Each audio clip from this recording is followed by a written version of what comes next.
మరి గడిచిన కాలంలో మనం లోకరక్షకుడు, దేవుని ప్రియకుమారుడు, మహనీయుడు, లోకానికి మార్గదర్శి అయినటువంటి క్రీస్తు జీవితంలోని మధుర ఘట్టాలను మనం నేర్చుకుంటూ వస్తూ ఉన్నాం. ఇందులో భాగంగా యేసు ప్రభు శిష్యులుగా ఉన్నటువంటి 5గురు గురించి నేర్చుకుని ఉన్నాం. పేతురు గారి గురించి, అంద్రయ్య గారి గురించి, యాకోబు గారి గురించి, యోహాను గారి గురించి, ఫిలిప్పు గారి గురించి నేర్చుకుని ఉన్నాం. ఈ సమయంలో బర్తలోమయి అనేటటువంటి లేదా ఈయననే ఆ చరిత్రకారులు, బైబిల్ పండితులు నతానియేలు లేదా నతనయేలు అని పిలువబడేటటువంటి వ్యక్తిగా అభివర్ణించడం జరిగింది. అయితే మనకు బైబిల్ పరంగా అయితే ఆహ్, ఇటు మత్తయి, మార్కు, లూకా, యోహాను అలాగే అపోస్తలుల కార్యం. ఈ 5 పత్రికలలో గూడాను మనకు బర్తులమయి అనే పేరే కనబడుతూ ఉంటుంది. అయితే కొన్ని చోట్ల మాత్రం, కొన్ని చోట్ల మాత్రం కొన్ని చోట్ల కంటే 2 చోట్ల మాత్రం నతానియేలు అనేటువంటి పేరు కనబడుతుంది. బేసిక్‌గా మనం తెలుసుకోవాల్సిన విషయం ఏంటంటే, నతానియేలు గారు కూడా యేసుక్రీస్తు యొక్క ఏర్పరచుకున్నటువంటి ఆ 12 శిష్యుల్లో ఉన్నాడు అన్నది ఒక క్లూ. ఎలా తెలుసుకోగలం అది అనంటే, ఒకసారి చూద్దాం. యోహాను సువార్త, యోహాను సువార్త 21వ అధ్యాయం. యోహాను సువార్త 21వ అధ్యాయంలో ప్రారంభం నుంచి 2 వచనాలను జాగ్రత్తగా మనం పరిశీలన చేస్తే, యోహాను సువార్త 21వ అధ్యాయం ప్రారంభం 2 వచనాలు. అటు తరువాత యేసు తిబెరియా సముద్ర తీరమున శిష్యులకు మరలా తన్ను ప్రత్యక్షపరచుకొనెను. ఎవరికి ప్రత్యక్షపరచుకున్నాడట క్రీస్తు అంటే, శిష్యులకు అనే మాట కనబడుతుంది చూడండి. ఆయన తన్ను ప్రత్యక్షపరచుకొనిన విధమేదనగా, అంటే యేసు ప్రభు పునరుత్థానుడైన తర్వాత ఆహ్, వాళ్ళకు అనేకమైన రుజువులు చూపించి, వారిని హ్మ్, ఒప్పించి, వారికి తను సజీవునిగా కనబరుచుకుంటూ, ఆయన పునరుత్థానుడయ్యాడని నిరూపించుకుంటూ ఉన్న క్రమంలో, యేసు ప్రభు చేసినటువంటి మరొక కార్యమనమాట ఇది. సో, ఇందులో ఎవరెవరు ఉన్నారట శిష్యులు అంటే, మొదటిది 2వ వచనంలో ఉన్నది సీమోను పేతురు, దిదుమ అనబడిన తోమా, గలిలయలోని కానా అను ఊరివాడగు నతనయేలు అన్నాడు చూడండి. జెబెదయి కుమారులంటే మనకు తెలుసు. యాకోబు గారు, యోహాను గారు. ఆయన శిష్యులలో మరి ఇద్దరు. మొత్తం 7గురు ఉన్నారిక్కడ. ఓకే. సో, 7గురు శిష్యులలో ఒకానొక శిష్యుడు ఎవరన్నమాట? గలిలయలోని కానా ఊరివాడగు నతనయేలు. ఈ నతనయేలు గురించే మనము ఈ సమయంలో నేర్చుకోబోతూ ఉంటున్నాం. ఈ సందర్భాన్ని బట్టి నతనయేలు గారు గూడా యేసుక్రీస్తు యొక్క 12 శిష్యుల్లో ఉన్నారు. ఎందుకనంటే రేపు ఆ ఏర్పరచబడినటువంటి, ప్రత్యేకించబడినటువంటి, ఆ పిలువబడినటువంటి, పంపబడినటువంటి ఈ 12 క్రీస్తు యొక్క సాక్షులుగా, ప్రతినిధులుగా లోకంలోనికి వెళ్లి అనేకమైనటువంటి సత్యాలను, సువార్తలను, వాస్తవాలను, యేసుక్రీస్తు యొక్క పునరుత్థానాన్ని బలముగా చాటవలసినటువంటి ఆవశ్యకత ఉన్నటువంటి వాళ్ళు. కనుక ఈ ఆవశ్యకమైన 12 మంది విషయం కాకుండా వేరే వాళ్ళ విషయం అంత ప్రాముఖ్యంగా ప్రస్తావించబడదు. దయచేసి ప్రియులు ఈ విషయాన్ని గమనించాలి. సో, ఇక్కడ ఒక క్లూ కనబడుతుంది. నతానియేలు అనేటటువంటి ఆయన గలిలయలోని కానా ఊరివాడగు వ్యక్తి అన్నటువంటి విషయం మనకు కనబడుతుంది. బేసిక్‌గా ఈయన్ని గూడా బైబిల్ పండితులు చేపలు పట్టేవాడుగా చెప్తున్నారు. కారణం ఏంటంటే గలిలయ సముద్ర తీరమున నివసిస్తున్నటువంటి యూదులలో అనేకులు చేసేటటువంటి ప్రధానమైన వృత్తే చేపలు పట్టేటువంటి పని. ఓకే. సో, ఇప్పుడు మనం ఈ గలిలయలోని కానా ఊరివాడగు ఈ నతనయేలు గారి గురించి మనం నేర్చుకోవాల్సినటువంటి మంచి విషయాలున్నాయి. కాబట్టి మనం ఈ యొక్క ప్రత్యేకమైనటువంటి పాఠానికి టైటిల్‌గా మొదట క్రీస్తును నజరేతువాడు అన్న కారణంతో ద్వేషించి, ఆ తరువాత దేవుని కుమారుడిగా, ఇశ్రాయేలు రాజుగా అంగీకరించిన వ్యక్తి లేదా శిష్యుడు ఎవరు? మొదట నజరేతు వాడని క్రీస్తును ద్వేషించి, ఆ తరువాత దేవుని కుమారుడని, ఇశ్రాయేలు రాజు అని అంగీకరించినటువంటి శిష్యుడు ఎవరు అనేటటువంటి మాటను ఈ పాఠానికి మనం టైటిల్ గా తీసుకోవచ్చు. సో మొత్తానికి ఈ నతానియేలు అనేటటువంటి ఆయన శిష్యుడని, ఆయన గలిలయలోని కానా ఊరివాడని ఈ 21వ అధ్యాయం యోహాను సువార్తను బట్టి మనం అర్థం చేసుకోవచ్చు. ఇప్పుడు ఆయన గురించి మనం తెలుసుకోవాల్సిన మరిన్ని ప్రాముఖ్యమైనటువంటి విషయాలు ఉన్నాయి. ఈయన గురించి కూడా మనం నేర్చుకోవాల్సినటువంటి మంచి శ్రేష్టమైనటువంటి విషయాలు పరిశుద్ధ గ్రంథంలో నిక్షిప్తపరచబడి ఉన్నాయి. యోహాను సువార్త మొదటి అధ్యాయంలో మొదటి అధ్యాయము 45వ వచనం నుంచి చూద్దాం. యోహాను సువార్త మొదటి అధ్యాయము 45వ వచనం నుంచి చూడగలిగితే, ఫిలిప్పు నతనయేలును కనుగొని, ధర్మశాస్త్రములో మోషేయు ప్రవక్తలను ఎవరిని గూర్చి రాసిరో ఆయనను కనుగొంటిమి. ఆయన యోసేపు కుమారుడైన నజరేయుడగు యేసు అని అతనితో చెప్పాను. అందుకు నతనయేలు, నజరేతులో నుండి మంచిదేదైనా రాగలదా అని అతనిని అడుగగా, ఈ మాటను బట్టే అంటే క్రీస్తును కేవలం నజరేతు ఊరివాడు అన్న కారణంతో ఆయనను తృణీకరించి ఆయన ద్వేషించినటువంటి పరిస్థితి ఆయన ప్రారంభ దశ. అంటే నజరేతు అనేటటువంటి ఊరికి ఉన్నటువంటి ట్రాక్ రికార్డ్ అలాంటిది. మనం గడిచిన దినంలోనే అనుకున్నాం, మా ఊరు మంచిది కాదు, అందుకే మేము మంచిగా ఉండట్లేదు, మేము భక్తిలో ఎదగలేకపోతున్నాం అని చెప్పేటటువంటి పరిస్థితి ఉంటుంది. ఇది ఏమాత్రం సరైనటువంటిది కాదు. ఎందుకనంటే అదే నజరేతులో నుంచి నిజమైన రక్షకుడు, లోక రక్షకుడు రాలేదా? కాబట్టి ఊరు పరిస్థితిని బట్టో, లేకపోతే కుటుంబ పరిస్థితిని బట్టో, మనకున్నటువంటి సామాజిక స్థితిని బట్టో మనల్ని కృంగజేసుకోవాల్సిన ఆవశ్యకత లేదు.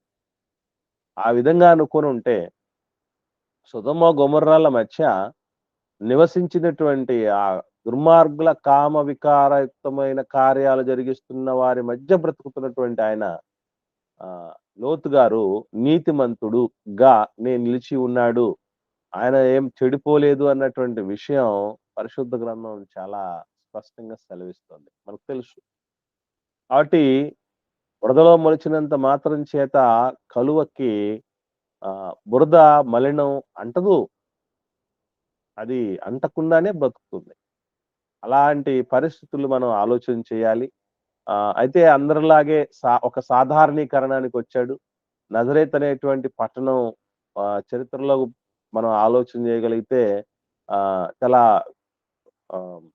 Backward place లాంటిదట. కొన్ని రకాలుగా ఆలోచన చేస్తే అది దొంగలకు నిలయంగా ఉన్నటువంటి ప్రదేశంగా ఉండేదట. అందుకే మంచిదేది రాదు అక్కడ అనేటువంటి ఫిక్సేషన్ కు బేసిక్ గా అందరూ వచ్చి రావటం జరిగింది. ఈ క్రమంలోనే నతానయేలు కూడా అలాగే ఉండి యేసు ప్రభును తృణీకరించి కాదనుకునే పరిస్థితుల్లోనికి వెళ్ళిపోవటం జరిగింది. అయితే ఫిలిప్ గారు పట్టు వదలకుండా వచ్చి చూడు అని అంటాడు 46వ వచనంలో చివర్లో.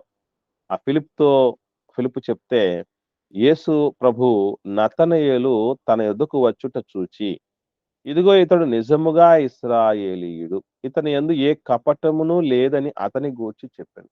నతనయేలు ఎంత గొప్పోడంటే నిజంగా ఇశ్రాయేలీయుడు, నిజమైన ఇశ్రాయేలీయుడు, ఉత్తమ ఇశ్రాయేలీయుడు, ఏ కపటమును లేనివాడు అని వచ్చి రాగానే చక్కటి సాక్ష్యాన్ని పొందుకున్నటువంటి శిష్యుడు ఎవరైనా ఉన్నారంటే ఆయన నతనయేలు. ఆ నతనయేలు ఏ కపటమును లేనటువంటి వాడని క్రీస్తు చేత కితాబు ప్రశంసలు అందుకున్నటువంటి ఒక ఘనమైన సాక్షి సమూహంలోని వ్యక్తి. అంటే మనం గుర్తుంచుకోవాల్సినటువంటి విషయం ఏంటో తెలుసా పిల్లరా? ఒకవేళ, ఒకవేళ నజరేతులో నుంచి మంచిది రాదు అనుకుంటే నతానీయేలును యేసు ప్రభు అసలు గుర్తించేవాడే కాదు. ఇక్కడే, ఇక్కడే ఆయన మంచి వైద్యం చేయటం జరిగింది. యేసు ప్రభులో ఉన్న గొప్పతనం ఏంటంటే, యేసుక్రీస్తు ఒక్కడే మీ బోధకుడని ఊరికే చెప్పలేదు ఆ మహనీయుడు. ఎందుకనంటే, ఈరోజు ఎక్కడ ఏ రూపేణా ఎవరు ఎలా తప్పిపోతారో, అలా ఏ విషయమే వాళ్ళు బలహీనంగా ఉంటున్నారో, ఆ విషయంలో ఎలా వైద్యం చేసి వారిని దేవుడి కొరకు ఒక చక్కటి ఆరోగ్యవంతమైన సమాజంగా ఆయన సేవకు, ఆయన పరిచర్యకు, ఆయన సాక్షులుగా, ఆయన పిల్లలుగా, ఆయన ప్రతినిధులుగా అందించాలో ప్రభువుకు చాలా బాగా తెలుసు. మరి నజరేతులో నుంచి మంచిది రాదు అనుకున్నప్పుడు ఒక ఫిలిప్పు గుర్తించలేని విషయం, లోకంలో చాలా మంది గుర్తించలేని విషయం నతానయేలు ఉత్తమ ఇశ్రాయేలీయుడని, ఏ కపటమును లేనివాడని అనేకులు గుర్తించలేకపోయారు. యేసు ప్రభు వచ్చి గుర్తించాడు. అంటే ఇదొక్క నిదర్శనం చాలు. నజరేతులో నుంచి మంచివాడు, మంచిది రాగలదు అని చెప్పటానికి. సో, అక్కడ ఏ విషయమైతే ఆయన ఆహ్, ఆ అనుమానం కలిగి ఉన్నాడో, ఆ అనుమానాన్ని నివృత్తి చేసే మొట్టమొదటి స్టెప్పు యేసుక్రీస్తు ప్రభువులు వారు తీసుకోవటం జరిగింది. ఇదంతా ఎందుకనంటే వైద్యుడాయన. పరమ వైద్యుడు, ఆత్మీయ వైద్యుడు. ఒక రోగంతో ఒక పేషెంట్ వచ్చినప్పుడు బేసిక్‌గా డాక్టర్ గారికి తెలియకపోవచ్చు ఏ కారణం చేత అతనొచ్చాడని. కానీ దేవుడు మాత్రం యేసుక్రీస్తు మాత్రం అన్నీ తెలిసినటువంటి వాడు. అందుకే మనకు ఏమైంది? జ్వరమా? ఎన్ని రోజుల నుంచి? రాత్రి ఏం తిన్నావు? ఇవన్నీ. ఎన్ని గంటలు నిద్రపోయావు? ఇప్పుడు ఎలా అనిపిస్తుంది? అని పలానా టెస్ట్‌లు రాయించడం. ఎందుకంటే అతనికి తెలీదు. కానీ ప్రభువు మనుషుని ఆంతర్యమును ఎరిగినటువంటి వాడు. కాబట్టి ఆత్మీయ వైద్యం చేయటం మొదలుపెట్టాడు. డాక్టర్ గారి దగ్గరికొచ్చిన తర్వాత నుంచి మొట్టమొదటిసారిగా ప్రథమ చికిత్స చేయటం మొదలుపెడతారు. ఆ ప్రథమ చికిత్స మొదలుపెట్టాడు యేసు ప్రభువు. సో, నజరేతుల నుంచి వచ్చినటువంటి వాళ్ళలో మంచిదేది ఉండదు అన్నటువంటి కాన్సెప్ట్‌తో ఉన్నాడు గనక, ఎంత మంచి ఉందో అక్కడి నుంచి వచ్చిన వ్యక్తులు అంటే, ఎదుటివాడిలోని మంచిని గుర్తించగలిగినంత గొప్ప మనిషి. మంచితనం అంటే గుర్తుంచుకోండి పిల్లరా, ఎదుటివారిలో ఉన్న మంచిని గుర్తించటం కంటే మించిన మంచి లేదు పిల్లరా. ఈరోజు మనం ఎవరిని టచ్ చేసినా, ఎవరిని మనం ఆలోచన చేసినా, ఈవెన్ మనల్ని మనం ప్రశ్నించుకున్నా, ఎదుటి వారిలో నుంచి ఉన్న మంచి గురించి ఎవడు ఆలోచన చేయడు, ఎవడికి చెప్పడు. ఆలోచించండి. ఇప్పుడు నజరేతు విషయంలో కూడా అదే. నజరేతులో ఎక్కువ మంది మరీ మారుమూల మొరటు వాళ్ళు అయ్యి ఉండొచ్చు. మంచితనం పెద్దగా లేనటువంటి వారు ఉండొచ్చు. కానీ అందరూ అలా ఉండరుగా. కాబట్టి ఒక్కదాన్ని బట్టి ఏదో ఒట్టి కట్టెను, పచ్చి కట్టెను ఒకే ఘాటికి కట్టకూడదట. కాబట్టి అలాంటి ఆలోచన చేయటం జరిగింది. అందుకే అది పోవటం కోసమే మొట్టమొదటిసారిగా ప్రభు చేసిన వైద్యం. మనం గూడా ప్రభులో నుంచి నేర్చుకోవాల్సిన మంచి విషయం ఏంటంటే, ప్రతి మనిషిలో మంచి ఉంటుంది, చెడు. అయితే చెడును మనం ఫోకస్ చేసి, నిరసించి ఆహ్, ఆ చెడుని బట్టి మనిషిని ద్వేషించకూడదు. అందుకే నేను శాశ్వత ప్రేమతో అక్క రమాదేవి కింద ఇందాక పాడారు గదా! శాశ్వత ప్రేమతో మమ్ము ప్రేమించిన మా దేవా అనే పాటలు పాపము చేస్తూనే పాపిని ద్వేషిస్తున్నారు. మరి ద్వేషిస్తున్నోళ్ళేం మంచోళ్ళేం గాదు, పవిత్రులేం గాదు, నీతిమంతులేం గాదు. మనం గూడా సాటి పాపులమే. అయినా గూడా ద్వేషిస్తారు. అది మంచిది కాదు. పాపుల కోసం ప్రాణం పెట్టాడంటే, పాపిని ప్రేమించాలి, పాపాన్ని ద్వేషించాలి. అక్కడ వ్యభిచారమందు పట్టబడిన స్త్రీ విషయంలో గూడా చూడగలిగితే, ఆమెను ప్రేమించాడు. ఆమె చేసిన పాపమే వద్దన్నాడు ప్రభు. కనుక ఎదుటి వ్యక్తిలో మంచిని చూడటం, కనుగొనటం అది మానవాతీతమైన లక్షణం గుర్తుపెట్టుకో. మానవుడిగానే ఉంటే మనిషిలో లోపాలే కనబడతాయి మనకి. ఎందెందు వెతికినా అందందు లోపాలే కనబడతాయి. వారిలో కనబడతాయి లోపాలు, భర్తలో కనబడతాయి, సేవకుల్లో కనబడతాయి, విశ్వాసుల్లో కనబడతాయి, బంధువుల్లో, మిత్రుల్లో కనబడతాయి. హ్మ్. మనలో తప్ప, మనలో పొరపాటును గూడా అస్సలు నాలో ఏ ప్రాబ్లమ్ లేదు. నేను చాలా మంచోడిని. నేను చాలా మంచిదాన్ని. నా అంత మంచోళ్ళు, నా అంత భక్తిపరులు, నా అంత శ్రేష్ఠులు, నా అంత యోగ్యులు, నాకున్నటువంటి ఈ ఈ చురుకుదనం దేవుళ్ళో నాకున్నటువంటి ఆ ప్రేమ, అనురాగము, త్యాగము, సమర్పణ, నాలాంటి సింగరు, నాలాంటి ప్రార్థనాపరులు, నాలాగా ఇచ్చేవాళ్ళు, నాలా చెప్పేవాళ్ళు ఎవ్వరుండరు ఈ ప్రపంచంలో అనుకుంటూ ఉంటాం మన వరకొచ్చేసరికి. కానీ ఎదుటి వాళ్ళ దగ్గరకొచ్చేసప్పటికి వాళ్ళు మంచోళ్ళే. కానీ అని మొదలుపెట్టి మంచోళ్ళే అనేది చాలా చిన్న పదం. ఇంగ కానీ అనే తర్వాత ఎన్ని చెప్తారో, ఎన్నొస్తాయో అస్సలు తెలీదు మనకి. హ్మ్. అది ఏమాత్రం మంచి లక్షణం కాదు పిల్లరా. క్రీస్తులో ఉన్నటువంటి గొప్ప సుగుణం ఏంటంటే, ఇదిగో ఎదుటి వ్యక్తిలో ఉన్నటువంటి ఆ మంచిని చక్కగా ఎలివేట్ చేస్తున్నాడు. అలాగని ఏమి చెడు చెప్పలేదా అనంటే, యెస్ చెప్పే టైం అంటూ ఒకటొస్తుంది. వాళ్ళ మధ్య ఏర్పడాల్సినటువంటి బంధం ఒకటుంది. బాంధవ్యం ఉంది. ఒక స్థిరమైనటువంటి బాండింగ్ ఉంది అంటూ ఒకటుంది. అదొచ్చిన తర్వాత మనం ఏమన్నా చెప్పినా చెల్లుబాటు అవుతుంది గానీ, ఏమాత్రం ప్రారంభంలో నుంచే దాడి చేయటం అనేది ఏమాత్రం మంచిది గాదు. అది బంధం విలువ తెలిసిన వాళ్ళు చేసే పని కాదు. సరే ఏది ఏమైనా యేసుక్రీస్తు ప్రభువుల వారు ఇతడు నిజముగా ఇశ్రాయేలీయుడు. ఇతని యందు ఏ కపటము లేదు అని మాట్లాడడం జరుగుతుంది. అలా చెప్పిన తర్వాత ఫస్ట్ స్టెప్పు, ఫస్ట్ వైద్యం మొదలుపెట్టేసాడు యేసు ప్రభు. అలాగే 48వ వచనంలోకి వచ్చేసరికి వీళ్ళిద్దరు మాట్లాడుతూ ఉన్నారు. నతనయేలు, యేసుక్రీస్తు ప్రభుల వారు. ఒక మనుషుల మధ్య మంచి బంధం, మరి ముఖ్యంగా ఆత్మీయుల మధ్య బాంధవ్యం పెరగాలంటే మాట్లాడుకోవాలి. నేను గూడా మీతో అందరితో మాట్లాడలేనటువంటి పరిస్థితిలో ఉన్న దేవుడి సేవలో బిజీగా ఉంటూ. అయినా గూడా ఏం చేస్తున్నాను? మధ్యలో ఇదిగో వాక్యం రూపేణా గాని, ఏదన్నా సందేహం నేను లేవనెత్తటం ద్వారా గావచ్చు, లేదా మీకేదన్నా సందేహం వచ్చే రూపేణా గావచ్చు, ఆ రూపేణైనా మనం మాట్లాడుకుంటూ ఉంటున్నాం. అలా జరగాలి. అలా జరగాలి. చాలా మంచిది. ఓకే. ఎప్పుడు ఏమంటున్నాడు చూడండి 48వ వచనంలో. "నీవు నన్ను ఎలాగు ఎరుగుదువు" అని నతనయేలు ఆయనను అడుగగా యేసు, "ఫిలిప్పు నిన్ను పిలవక మునుపే నీవు ఆ అంజూరపు చెట్టు క్రింద ఉన్నప్పుడే నిన్ను చూచి తినని అతనితో చెప్పాను." ఇది సెకండ్ స్టెప్. అంటే శిష్యులలో నమ్మకము దిగులుకృతం చేయటం కోసం ప్రభువు ఎన్ని మంచి విషయాలు వాళ్ళతో చెప్తూ ఉన్నారంటే, ఎదుటి వ్యక్తిలో ఉన్నటువంటి మంచిని యేసుప్రభు ప్రశంసించడం జరిగింది. నతనయేలులో ఉన్న మంచే కాదు, మనలో ఉన్న మంచిని బట్టి కూడా ప్రభు ఎంతగానో సంతోషిస్తూ ఉంటాడు. ఈవెన్ తండ్రైన దేవుడు, ఇదిగో నా సేవకుడైనటువంటి యోబు గురించి నీవు విన్నావా అని అపవాది అడక్కపోయినా చెప్పాడు. నేను 10థ్ క్లాస్ స్కూల్ ఫస్ట్ వచ్చినప్పుడు నేను నా ఫ్రెండ్స్‌కు మహా అంటే ఒక ఇద్దరు, ముగ్గురికి మాత్రమే చెప్పాను. "ఒరేయ్! నాకు అంటే ఎప్పుడు నాకు స్కూల్ ఫస్ట్ మార్కులు వచ్చాయా అని గూడా తెలీదు. ఇప్పుడున్నంత అడ్వాన్స్‌మెంట్ కాదు గదండీ. నాకిన్ని మార్కులొచ్చాయని చాలామంది స్నేహితులు మాట్లాడుకుంటూ ఉన్నప్పుడు నాకర్థమైంది. నాకు దగ్గరగా ఎవరికీ మార్కులు రాలేదని నాకర్థమైంది. ఓకే. నాకు నేను అనుకున్నాను. కానీ మా నాన్న అందరికంటే ముందు ఇన్ఫర్మేషన్ కనుక్కొని, ఓహ్! నా కొడుక్కి అందరికంటే మార్కులెక్కువొచ్చాయని, మొత్తం ఎవడు కనబడితే వాళ్ళకి ఎక్కడ వా ఎక్కడ పడితే అక్కడ వాళ్ళు అడిగినా, అడగకపోయినా నా కొడుక్కి ఎక్కువ మార్కులొచ్చాయి. నా కొడుక్కి అందరికంటే ఎక్కువ మార్కులొచ్చాయి. వాడు స్కూల్ ఫస్ట్ వచ్చాడు.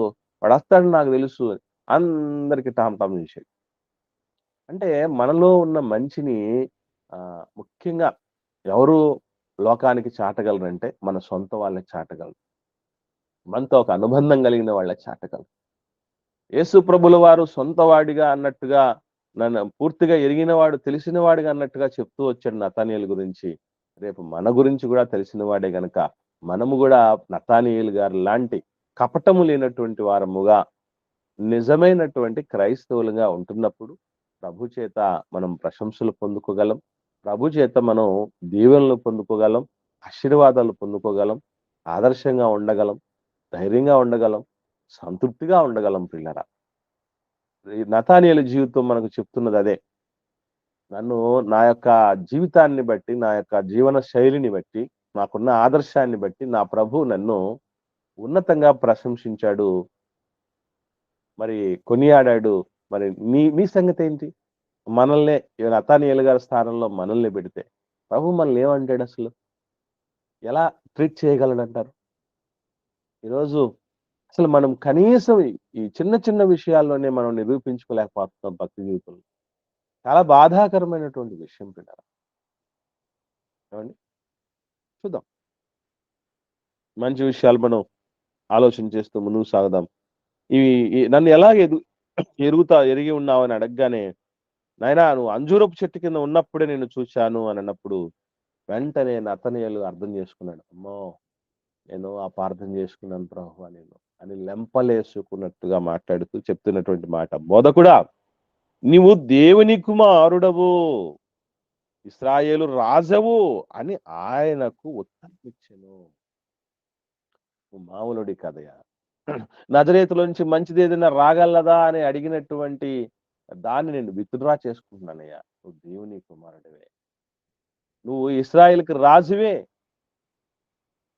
నేను తప్పు చేశాను అని వెంటనే ట్యూనయిపోయాడు. ఏవండీ? దేవుడి మాటలు అలా వింటూ ఉన్నప్పుడే వెంటనే మనం సర్దుకోగలమా చెప్పండి? అలా హెచ్చరికలు లాంటివి, అవకాశాలు లాంటివి దేవుడు ఇస్తూ ఉన్నప్పుడు గూడా చూద్దాంలే, చేద్దాంలే, ఆలోచిద్దాంలే అని అనుకుంటూ ఉంటారు చాలామంది. అది ఏమాత్రం మంచిది గాదు ప్రియులారా. నతనయేలు వెంటనే గ్రహించాడు. యెస్. నా తప్పేంచని అని గ్రహించి వెంటనే సరెండర్ అయిపోవటం జరిగింది యేసు ప్రభుకి. అది ఏదో మనం చేతగాని వాళ్ళంలాగా ట్రీట్ చేస్తారేమో ఎవడైనా అనుకోకండి. మంచిది కాదది. సందేశం ఎప్పుడైతే మనకు వినబడుతుందో, నేను కూడా బైబిల్ చదువుతున్నప్పుడు గాని, వేరే సేవకుల సందేశాలు వింటున్నప్పుడు గాని, అలాగే కామెంటరీస్ చాలా మంచి పుస్తకాలు కొన్ని చదువుతున్నప్పుడు గాని, నాలో ఉన్నటువంటి ఏవైనా ఒక ప్రాబ్లమ్స్ లాంటివి, ఆత్మీయంగా ఉన్న బలహీనతలు లాంటివి, నేను నా ఎదుగుదలకు సంబంధించి నేను ఇప్పుడు ప్రస్తుతానికి కలిగి ఉన్నటువంటి ఆ మనస్తత్వాన్ని బట్టి, ఆ ప్రియారిటీస్‌ని బట్టి గాని, అది వాక్యానికి విరుద్ధంగా అనిపించింది అని తెలియగానే వెంటనే పశ్చాత్తాపానికి సిద్ధపడిపోతాను పిల్లలు. వెంటనే దాన్ని దిద్దుకోవడానికి సిద్ధపడిపోతాను. అంతా కాదు, అంత గొప్పవాడినని నేను చెప్పట్లేదు గాని, ఖచ్చితంగా ఆలోచన చేసి దాన్ని సీరియస్‌గా తీసుకొని దాన్ని దిద్దుకోవటానికి, కార్యరూపంలోనికి తీసుకురావటానికి ఎప్పుడు సిద్ధపడుతూ ఉంటాను. అది చాలా మంచిది ప్రియులారా. చాలా మంచిది. నతానీయేలు అన్నటువంటి మాట ప్రారంభంలో ఏంటి? ఇదిగో యేసు ప్రభుతో ఇంటరాక్ట్ అయినటువంటి జస్ట్ 2 మాటలే యేసు ప్రభు మాట్లాడాడు. ఇదిగో ఇతడే నిజమైన ఇశ్రాయేలుడు ఇతడెందు ఏ కపటం లేదని చెప్పాడు. యెస్. నువ్వు అంజూరపు చెట్టు కింద ఉన్నప్పుడే ఫిలిప్పు నీతో మాట్లాడక ముందే నాకు తెలుసు అన్నాడు. ఎక్కడ అంజూరపు చెట్టు? ఎక్కడ ఫిలిప్పు మాట్లాడాడు? యేసు ప్రభు ఎక్కడున్నాడు? ఈయనకెలా అర్థమైపోయింది? అంటే ఈయన సామాన్యుడు కాదు. ఇంత చక్కగా నేను ఎలాంటి వాడినో గుర్తించాడు, కనుగొన్నాడు అనంటే, yes. Something is there. Yesu ప్రభు దగ్గర ఏదో ఉంది అని గ్రహించి ప్రభువుకు సరెండర్ అయిపోవటం జరిగింది ప్రకారం. ఇంకా కిందికి జరిగితే, ఇంగా చూడగలిగితే ఆహ్, 50 వచనం. అందుకు యేసు, "ఆ అంజూరపు చెట్టు క్రింద నిన్ను చూచి తినని నేను చెప్పినందువల్ల నీవు నమ్ముచున్నావా?" అర్థమైపోయింది. అంజూరపు చెట్టు కింద ఉన్నావు అని కనుక్కున్నందుకు నువ్వు నమ్ముచున్నావా? అయితే నీకో విషయం చెప్పాలి నతనయేల్. ఏమనంటే, ఇంతకంటే మించిన వీటికంటే గొప్ప కార్యాలు చూస్తావని. ఏవండీ నతానీయేలు ఎవరని మనం చూసాం మనం 21 అధ్యాయంలోకొస్తే, యోహాను సువార్త 21 అధ్యాయం మొదటి 2 వచనాలు చూసినప్పుడు, గలిలయలోని కానా వాడైన నతానీయేలు. వెంటనే కానా దగ్గర జరిగినటువంటి సంఘటనలో ఉన్నాడు. ఎందుకనంటే శిష్యులు గూడా పిలువబడ్డారు గదా! అప్పటికే శిష్యుడైపోయాడు గదా నతానీయేలు. అప్పుడు వాళ్ళ మధ్య ఇదిగో ఈ విందు యజమాని ఆ లోటు వచ్చింది. ఖచ్చితంగా మన అందరి జీవితంలో ఎంత ఉన్నోళ్ళమైనా సరే ఖచ్చితంగా లోట్లొస్తాయి. ఆ లోటుపాట్లను భర్తీ చేయగలిగి, ఆ లోటు వలన కలిగే బాధను పోగొట్టి, సమృద్ధిగా చేసి, ఆనందింపచేసే సమర్థత ఒక్క క్రీస్తుకే ఉన్నది. క్రీస్తును కలిగిన జీవితాలు ఎలా ఉంటాయంటే, ఇరుకులో కూడా విశాలతలు కలిగి ఉంటాయి. చింతలేని వారిగా బ్రతకటానికి, మరి సంతృప్తిగా బ్రతకటానికి ప్రభువు ఎంతగానో మనకు దోహదపడతాడు. ఆయన జీవితం ఒక ఆదర్శం. ఆయన బోధనలు ఒక ఆదర్శం. మనల్ని ఎప్పుడూ కూడా మనల్ని సంధిస్తూ ఉంటాయి, హెచ్చరిస్తూ ఉంటాయి, సరిజేస్తూ ఉంటాయి, శక్తివంతం చేస్తూ ఉంటాయి, సమాధానపరుస్తూ ఉంటాయి, పురుగొల్పుతూ ఉంటాయి, ముందుకు నడిపిస్తూ ఉంటాయి. గురి యొద్దకే చేరుస్తూ ఉంటాయి పిల్లలు. కనుక వీటికంటే గొప్ప కార్యాలు చూస్తారు నతానియేలు. ఎప్పటికైనా గుర్తుపెట్టుకో. వాళ్ళందరికి కూడా ఎందుకు అంత స్ట్రాంగ్ ఎవిడెన్సెస్ యేసు ప్రభు ఇప్పిస్తాడంటే, వాళ్ళు చేసే పని ఆ రీతిగా ఉండబోతోంది అని అర్థం. ఇన్ని రుజువులు వాళ్ళకెందుకు చేయాలి? ఎందుకు చూపించాలి? ఆహ్, అదే పరిస్థితిని మీరు ఆలోచన చేస్తే ఒక యోసేపు గారి విషయం గావచ్చు, ఒక మరియమ్మ తల్లి విషయం గావచ్చు, ఇప్పుడు శిష్యులకు గావచ్చు, వీళ్ళందరికి గూడా ఎందుకు అలాంటి పరిస్థితుల గుండా తీసుకొని వెళ్లి, ఆయన గురించినటువంటి ఆ రుజువులు అంత స్ట్రాంగ్‌గా చూపిస్తాడంటే, కానా పెళ్లిలో చేసినటువంటి ఆ సూచక క్రియ చాలా అద్భుతమైనటువంటి సూచక్రియలు. అదే ఇంతకుముందు చెప్పాం గదా! ఏదో మద్యపానాన్ని ప్రోత్సహించేస్తున్నాడు యేసుప్రభు ఇలాంటివన్నీ చేసి. మంచి రసాన్ని పంపించాడు. పైపెచ్చు యూదుల యొక్క అది వాళ్ళ యొక్క విందు యొక్క ఆచారం అది. ఆ విందుల్లో ఎప్పుడో ప్రత్యేకమైనటువంటి సందర్భాల్లో తప్ప, వాళ్ళు తాగుబోతుల్లా తాగటానికి యేసుప్రభు అలా చేయలేదు. ఒకవేళ అలా చేసుంటే జబ్బు రసం చేసేవాడు. మద్యపానానికి, మంచి రసానికి చాలా తేడా ఉంది. జబ్బు రసం అంటే జబ్బులు కలగజేసేటటువంటి మందని, మంచి రసం అంటే ఆరోగ్యం దాయకమైనటువంటిది అని అర్థం మనం గ్రహించాలి. సో, ఇలాగా యేసుక్రీస్తు ప్రభుల వారు నతానియేలు గారి విషయంలో ఎన్నో కార్యాలను అలా చేస్తూ ఆహ్, ఆయనలో కూడా ఉన్నటువంటి ఆ తప్పుడు ఆలోచనను తొలగిస్తూ మంచి గొప్ప వాళ్ళైనటువంటి శ్రేష్ఠులైనటువంటి ప్రభు కొరకు అనేకులను ప్రభువుకు వైపు తిప్పినటువంటి శ్రేష్ఠులైనటువంటి 12 అపోస్తలుల సరసన నతానియేలు కూడా చేరటం అనేది జరిగింది ప్రియులారా. ఈ మధ్యలో ఎన్నో ఒడిదుడుకులు. యేసుప్రభు వెళ్ళిపోయిన తర్వాత కూడా ఇంకేముంది అంతా అయిపోయింది. నేను చేపలు పట్టబోతాను అనంటే, మేము కూడా వస్తాము అన్నారు వాళ్ళు. మేము కూడా వస్తామన్నారు. అంటే దాన్ని బట్టే. మేము గూడా చేపలు పట్టడానికి వస్తామని చెప్పినప్పుడు దాన్ని బట్టే, మనం అర్థం జేసుకోవచ్చు ఈయన గూడా చేపలు పట్టేవాడని. పేతురు, అంద్రెయ్య, యాకోబు, యోహానులు గారితో పాటు ఈయన గూడా చేపలు పట్టేవాడని. ఎందుకంటే మిగిలిన వాళ్ళందరూ గూడా నేను చేపలు పట్టబోదును అని అంటాడు అక్కడ. యోహాను సువార్త 21వ అధ్యాయంలో మనం మొదటి వచనం నుంచి అలా చదువుతూ వచ్చాం గదా! ఆ కింది వచనాల దగ్గరకొచ్చినప్పుడు మనకు అదే విషయం కనబడుతుంది పిల్లరా. కనుక ఇక్కడ మనం గమనించాల్సినటువంటి విషయం మనలో ఉన్న నీతి, మనలో ఉన్న నిబద్ధత, మనలో ఉన్నటువంటి మంచితనం ప్రపంచంలో ఏ ఒక్కరు గుర్తించకపోయినా ప్రభు గుర్తిస్తాడు. నతానియేలుని గుర్తించాడుగా. సో, అలా గుర్తించటంతో పాటు మనలో ఉన్నటువంటి వేరే భావాల్ని, తప్పుడు ఆలోచనల్ని, అనవగాహన పరిస్థితి, అవగాహన లేమిని తీసివేసి విశ్వాసాన్ని మరింత పెంపొందింపచేసి యేసుక్రీస్తు ప్రభుల వారు మనల్ని తన విలువైన సాధనంగా ఇంకను మలుచుకుంటూ ఉండటానికి ఎప్పుడు నడిపిస్తూ ఉంటాడు. కాబట్టి మనం ప్రభువు యొక్క నాయకత్వంలోనికి రాగలిగితే, ప్రభువుని నమ్మగలిగితే, నా యొక్క శ్రేష్టత ఏంటో, నా యొక్క భక్తి ఏంటో, నా యొక్క నిబద్ధత ఏంటో నా ప్రభువు గుర్తిస్తాడు ఎప్పటికైనా. ఇంకా నన్ను ఇంకా దిద్దుతాడు. నాలో ఉన్నటువంటి లోపాలను దిద్ది నన్ను విలువైనటువంటి, ప్రశస్తమైనటువంటి సాధనంగా మలుచుకోగలడు అని నమ్మగలిగితే ఒక నతానియేలు గారిలాగా మన జీవితాలు గూడా చాలా చక్కగా ఉంటాయి పిల్లరా. వాళ్ళు ఆ దినాలలో చేసినటువంటి ఆ దివ్యమైనటువంటి సేవ ఈరోజు వేల సంవత్సరాలయిపోతూ ఉంటా మనం ఎలాగైతే గొప్పగా మాట్లాడుకుంటూ, నేర్చుకుంటూ, స్ఫూర్తిని పొందుతూ, దిద్దుకుంటూ ఉంటున్నామో, ఎలా దేవుళ్ళో బలపడుతూ వస్తూ ఉంటున్నామో, క్షేమాభివృద్ధి దిశగా సాగుతూ ఉంటున్నామో, ఒకానొక దినాన మన జీవితం కూడా ఒక నతానీయేలు గారి లాంటి జీవితం కావాలి. మన జీవితం కూడా ఒక ఫిలిప్ లాంటి జీవితం అవ్వాలి. మన జీవితం కూడా పేతురు గారు లాంటి, అంద్రెయ గారు లాంటి, యాకోబు గారు లాంటి, యోహాను గారు లాంటి, ఆఖరికి క్రీస్తు వంటి రూపం, క్రీస్తు వంటి స్వభావం, లక్షణం మనలో సంతరించుకుంటూ అలా ముందుకు సాగాలి. ఎప్పటికీ ఎన్ని సందేశాలు అందించినా నేను బాగుపడలేదనుకోండి. ఎన్ని సందేశాలు విన్నా మీరు బాగుపడలేదను దానివల్ల ప్రయోజనం లేదు. దానికి తోడు ఇంకా తన యజమానుని చిత్తము ఎరిగి ఉండి అలాగో చేయక ఉండువాడికి అనేకమైన దెబ్బలు తగులుతాయి. కాబట్టి యజమానుడి చిత్తం ఏంటో మనం తెలుసుకుంటూ వస్తాం. అందరం గొప్పోళ్ళం అవ్వాలి. దేవుని గుణాతిశయములను ప్రచురం చేయగలగాలి. దానికంటే ముందు ఆయన రుచి చూచి ఎరగాలి. అప్పుడు ఇంకా లోకానికి మనం మంచి సాక్షులముగా జీవించగలుగుతాం. మన జన్మను ఆ భక్తుల వలె, ఆ శిష్యుల వలె సార్థకత వైపు తీసుకొని వెళ్ళగలుగుతాం కనుక, ఇది నతానీయేలు గారి జీవితం ద్వారా మనం తెలుసుకోవచ్చు. ప్రారంభం నుంచి మనకు గూడా చాలా చాలా వాటి విషయంలో దేవుడి మీద సదవగాహన ఉండదు. నతానీయేలు గారికి ఎలాగైతే లేకుండా పోయిందో సదవగాహన, మనకు కూడా అలా ఉండదు.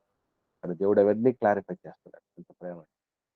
నతానీయేలు గారిని ప్రేమించినట్టు నిన్ను నన్ను గూడా దేవుడు ప్రేమిస్తున్నాడు గనుకనే ఎన్నో సందేహాలు మన జీవితంలో మిగులుతూ కనుక అట్టి ప్రేమను, అట్టి హెచ్చరికల్ని, అట్టి తైలాభిషేకాన్ని మనం త్రోసివేయకుండా, మనలో ఉన్నటువంటి ప్రతి విధమైనటువంటి అవిధేయతను వేళ్ళతో సహా పెళ్లగించి మంచి ఫలములు ఫలించుటకు సిద్ధపడులాగున మనం అందరము కూడా ముందుకు సాగాలని, అట్టి సమ్మతి కలిగిన మనస్సును కలిగి ఉండాలని నేను ప్రేమతో మనవి చేస్తూ సందేశాన్ని ముగిస్తున్నాను. మీరెవరికైనా ఏమైనా ఈ పాఠం విషయమై సందేహాలుంటే దయచేసి అడగండి.